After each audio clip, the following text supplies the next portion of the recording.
The New York Times says several of its journalists were issued subpoenas on Friday after they reported on security concerns involving President Trump's new Qatari-donated Air Force One. The paper reports the subpoenas seek to force the reporters to testify before a grand jury in Manhattan on Wednesday. In some cases, the subpoenas were delivered by federal agents who showed up at reporters' homes. The New York Times reported last week that President Trump flew out of Turkey, which borders Iran, on the old Air Force One as a security precaution because the Qatari-gifted plane lacks the same defensive countermeasures, including its advanced anti-missile capabilities. That's according to multiple officials who have been briefed on how the jet was retrofitted. The president denied there was any security reason for the plane change. As for the subpoenas, the New York Times reports the documents contain few specifics, asking only that the journalists testify in regard to an alleged violation of federal criminal law.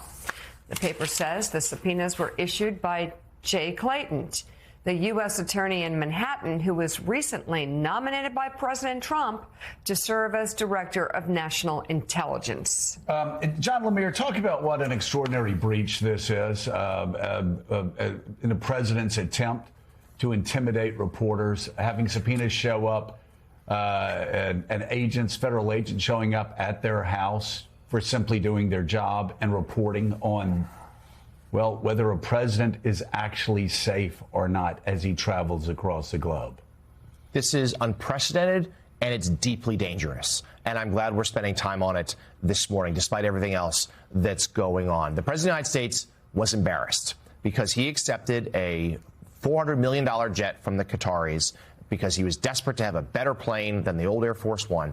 And in their rush to get this plane bring it up to presidential travel standards, they simply don't have, the reporting shows by multiple outlets, not just the Times, multiple outlets, does not have the necessary security equipment, at least not yet. Perhaps it could be added, but it's not there. And Secret Service got antsy about the President of the United States flying overseas, from Turkey, which borders Iran, as the ceasefire seemed to be breaking down there in the Middle East. As Iran and the United States were suddenly exchanging strikes again in that region, the Secret Service, per reporting from multiple outlets, did not want the president flying on that plane. He then obviously was very upset about this, and then it was the Times wrote this story. Kash Patel, FBI director, was summoned to the White House for a lengthy meeting, and now we have these subpoenas. And the Times, of course, denounced this. The White House Correspondents Association, other press groups denounced this. This is a deeply dangerous development and indeed an escalation in President Trump's war on the media when he doesn't like their coverage. For more, let's bring in investigative reporter for the New York Times, Michael Schmidt, as well as MS Now contributor Mike Barnicle. Michael Schmidt, we'll, of course, start with you. Give us the latest here as to what transpired and why, indeed, this is such a chilling development. These are reporters simply doing their jobs.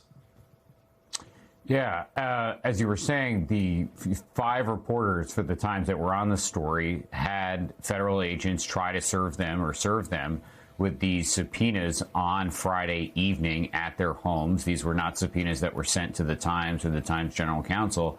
These were subpoenas that were taken directly to their homes. These are 5 of the Times and of our best reporters. Eric Schmidt, one of the best conflict reporters of his generation, someone who's worked at the Times for 40 years, covered every war since 1991.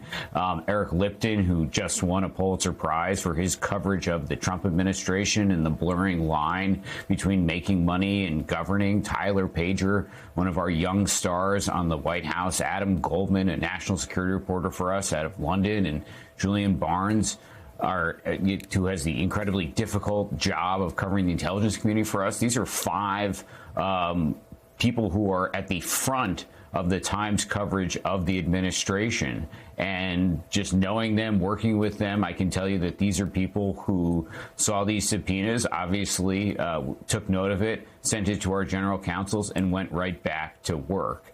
and will continue to do that work. And as our executive editor, Joe Kahn, said over the weekend, this is a naked attempt to intimidate us, and it will not stop us as we continue to do accountability reporting of the Trump administration. If there's anything that the New York Times has shown during Trump's first or second term or while he was out of office, is that we will not be intimidated by his attempts to try and stop us from doing our First Amendment protected jobs.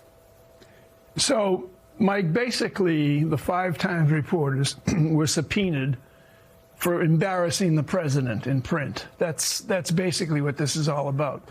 But there's a larger question involved, the Washington Press Corps. It's scheduled for a couple of weeks now for the White House Correspondents' Dinner to take place. I'm wondering what your feelings are, and if they're the same as mine, which are they should cancel that dinner and not have it, given the war that the president has waged against the press. What are your feelings about that? Luckily, many years ago, the Times made a decision to not have a table at the White House Correspondents' Dinner. That was a decision by our former executive editor, Dean Baquet, and that sort of took us out of the dinner question. So I've never been to the dinner, and many of my colleagues have never been to the dinner.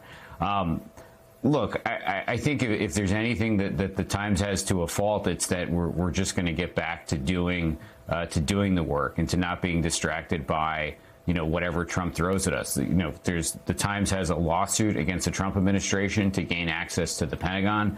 Trump has a lawsuit against the Times that I was initially a part of, and that I'm no longer a party to.